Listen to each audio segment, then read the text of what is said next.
We counted more than a dozen attorneys in the courtroom today. This is the 25-page indictment listing 16 counts of drug-related charges. These are Rosendo Rodriguez's last words. He asked for people to write those on death row. He calls on the FBI to launch an investigation into Lubbock County and the district attorney's office, and he calls for a boycott of Texas. Breaking news this afternoon, sources tell KCBD the Lubbock Central Appraisal District made at least a $16 million mistake. If you are a chocolate lover like me, this next piece of news is going to hurt just a little bit. A 9-year-old boy from Colorado has convinced the leaders of his small town to overturn a nearly century-old ban on snowball fights. The KCBD Investigates team obtained this list of outstanding cases at the Lubbock County Medical Examiner's office. The cases are divided between Dr. Luisa Flores, who is no longer with the office after filing a whistleblower lawsuit in 2015, Dr. Sridhar Natarajan, who has since retired, Dr. Stephen Pastilnik, who Dr. Natarajan says was removed from the office, and Dr. Sam Andrews, the only doctor on this list who still works at the ME's office. This is what it looks like for miles, just charred black grass with several areas starting to rekindle. So where is LP&L going? Well, we're told the majority of LP&L will be here underneath this parking lot in a basement with administration upstairs in the tower. Karen and Admiral, right now there are roughly a dozen police officers on the scene. This is the house where it happened. We're told just after 4 o'clock, police received a call that shots had been fired. When we arrived on scene, there was a man lying in the front yard of this home, and we have now confirmed that he has life-threatening injuries. You would get stage fright, huh? I don't know, maybe. I'm pretty sure that's not what Shaley's about. So, are you going to dress up your dog for Halloween this year? I might dress him up like a cat. Oh my gosh, I don't think he'd like that. In just a few hours, you could be a billionaire. That is, if you bought your ticket, of course. Tonight will be the drawing for the Mega Millions jackpot, where 6 winning numbers could get you $1.6 billion. But what would you do with all of that cash? The city spent millions of dollars on body cameras for police officers, but it's footage you may never see. They just set up this caution tape. That is something they do every time there is an execution. It's seriously one of the cutest videos I have ever seen. She wants 1 or 2 of them. I will take 1 or 2 home, yes.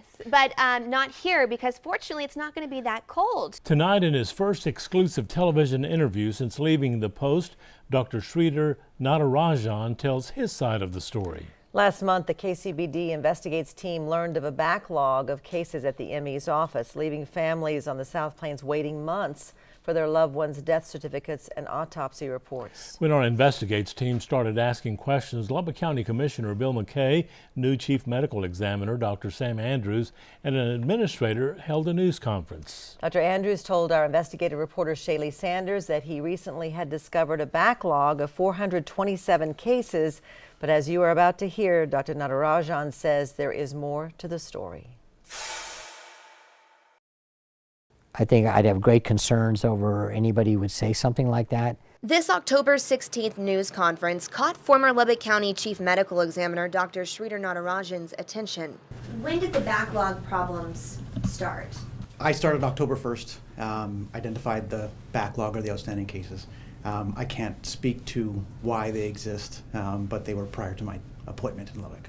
But Natarajan says his replacement, Dr. Sam Andrews, was well aware of the number of open cases because he had worked at the office on a contract basis for months before his formal appointment as chief on October 1st. You have an individual who's been coming to the office for almost a year. They took over as the interim chief August 5th. And when you walk in the door of the medical examiner's office, to your left are all the files that are open. The idea of being stunned or shocked or unaware of what's going on, I don't accept that. In October of 2016, Natarajan elected to take a pay cut to begin succession planning. In February of 2017, County Commissioner Patty Jones reiterates the reduction in salary is in no way reflective of any dissatisfaction of the Commissioner's Court, but the result of Natarajan's unselfish desire to redirect those funds to other staff members who would be assuming his duties. Natarajan says doctors began coming into the office on a contract basis so he could vet the candidates for his replacement upon retirement. After months of searching, Natarajan says he and his team recommended their finalist to county commissioners. There was a written offer. A written offer from the commissioners to this individual. Yes. But then he says he learned the commissioners did not agree to the doctor's terms, and the deal fell through.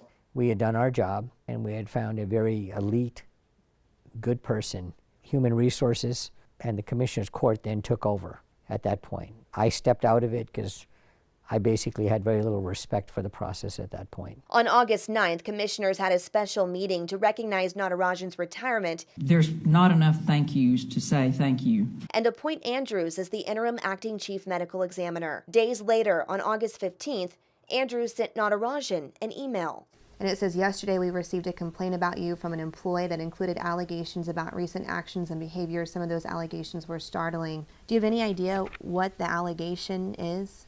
No, I have no idea what the allegations is. Human resources never told me a thing. If you tell somebody they can't come in the building and they have cases to perform, they have 2 trials that they've been subpoenaed for, but you're not going to give them access to that. You tell them they can't talk to the employees. By 11 p.m. or 11:50 p.m. that night, I just said, I'm retiring. Following Natarajan's retirement, Lubbock County signed an agreement with San Diego, California-based National Autopsy Assay Group Pathology Labs for full-time pathology services, later agreeing to pay up to an additional $600,000 to complete the backlog. Something Natarajan emphasizes was no secret. Oh, I was very aware of it. Dr. Andrews was very aware of it. Dr. Postelnik was very aware of it. And we were all had a very good system of getting them completed. And my plan was that if the person that we had recommended be hired, I would be confident staying on, and I was going to finish those by the end of the year or into early January. So there was a plan set up to get those finished. The KCBD Investigates team obtained this list of outstanding cases at the Lubbock County Medical Examiner's Office. The cases are divided between Dr. Luisa Flores, who is no longer with the office after filing a whistleblower lawsuit in 2015, Dr. Sridhar Natarajan, who has since retired, Dr. Stephen Postelnik, who Dr. Natarajan says was removed from the office, and Dr. Sam Andrews, the only doctor on this list who still works at the ME's office. But commissioners say this will ultimately save the county money, 12%, or more than $330,000 a year. Still, Natarajan says he has questions about this out-of-state company. We don't need anybody in West Texas telling us what to do in another state. And if that's the solution, then that's not the West Texas I know. We asked Dr. Andrews for a comment on tonight's report, and he directed us to Neil Burt, Chief of Lubbock County Civil Division, for comment. We do have an interview lined up with Lubbock County Commissioner Bill McKay for a response to Dr. Natarajan's statements. We'll have that interview right here on KCBD News Channel 11 at 10 tomorrow. The KCBD Investigates team has learned that over the past 2 years, the Lubbock Animal Shelter has euthanized more than 16,000 animals. Now that's more than 20 animals every day. So how many animals is the shelter actually taking in every day, and what is the administration doing to lower the euthanasia number? Investigative reporter Shaley Sanders has the report. I just seen him outside and he was getting attacked by another dog, so that's why I got him. Jackson Lehman says he found this little guy on the street in Slayton. So you have no idea who the owners are? I have no idea. It's the first time I've ever seen him. With no identification, Lehman decided to take the puppy here to the Lubbock Animal Shelter. It's the first time Lehman's been here. Do you know that this is a kill shelter? I did not know that. Stray dogs like this one with no identification are kept for 3 business days. Animals with a collar or microchip are kept for 10. After that, staff determines if the animal is adoptable. If it's not, it's euthanized. Shannon Torres is an animal control officer who helps with intakes like this one. We processed the intake, basically putting the dog into the system. We did give the first round of shots. The puppy was covered in ticks, so I did go ahead and dip it for that. And then we put him in a secluded area to hopefully keep him healthy enough. Torres says if the dog is healthy and no one claims him during those 3 business days, he will be put up for adoption. This puppy is just one of dozens of dogs and cats that occupy the kennels at the city shelter. We're overpopulated with what we got now as far as the strays that we're picking up, and then just adding to that problem by bringing in owner-surrendered animals. The KCBD Investigates team requested data from the Lubbock Animal Shelter for 2016 and 2017. Last year, the Lubbock Animal Shelter received more than 9,300 animals animals and euthanized nearly 94% of them. In 2016, they received more than 9,800 animals and euthanized nearly 75%. So, how do these numbers compare to other cities of similar size? Last year, the shelter in Amarillo received about 12,400 animals, and they euthanized nearly 33% of them. Plano received 5,400 animals and euthanized 12%. Irving took in just more than 5,300 dogs and cats and euthanized 13% of them. Garland received more than 7,000 animals and euthanized 22%. While the majority of the animals the Lubbock shelter receives are strays, the second highest number comes from owner surrenders. My staff does not like the fact that I put this sign out here. And it says it's not a no-kill shelter. Owner surrendered animals are the first to be euthanized if the shelter runs out of space. But still, our numbers for owner surrenders is still pretty high.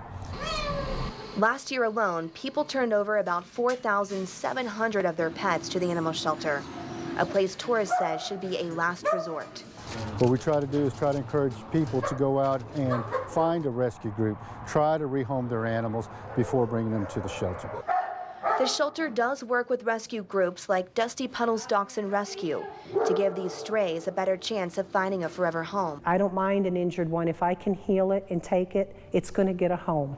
Cheryl Drury says she moved to Lubbock 9 years ago with the intention of opening a dachshund rescue, and she tries to save as many as she can. The biggest thing is the seniors that breaks my heart. You know, they're 10, 12 years old, been with a family their entire life, and all of a sudden they're not wanted anymore. Which is why she is always here, looking for dogs to rescue like this one. Hey, this is Daisy. Her 72 hours are up, and she needs a home. See, we just rescued her. Come on, baby girl. There her is. Drury is confident she can help. Yeah, she'll have a home almost immediately. And while Daisy's kennel is now empty, there are still dozens of others that are at capacity. So what is the shelter doing about this high number? Torres says they're going to take intake photos of every dog and cat the shelter receives and then post those pictures to their website and on social media. They are also working to simplify their volunteer process and host more adoption events. When it comes to the high intake number, Torres says the community needs to spay and neuter their pets and make sure they have identification so animals like this one don't end up here.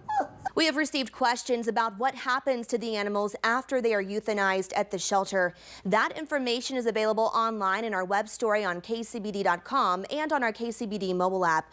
We do have good news this evening. We have followed up with the Lubbock Animal Shelter to find out what happened to this puppy. Brown Paws Rescue is now fostering the dog until they can find a permanent home for him. Karen and Abner. Thank you, Shaley.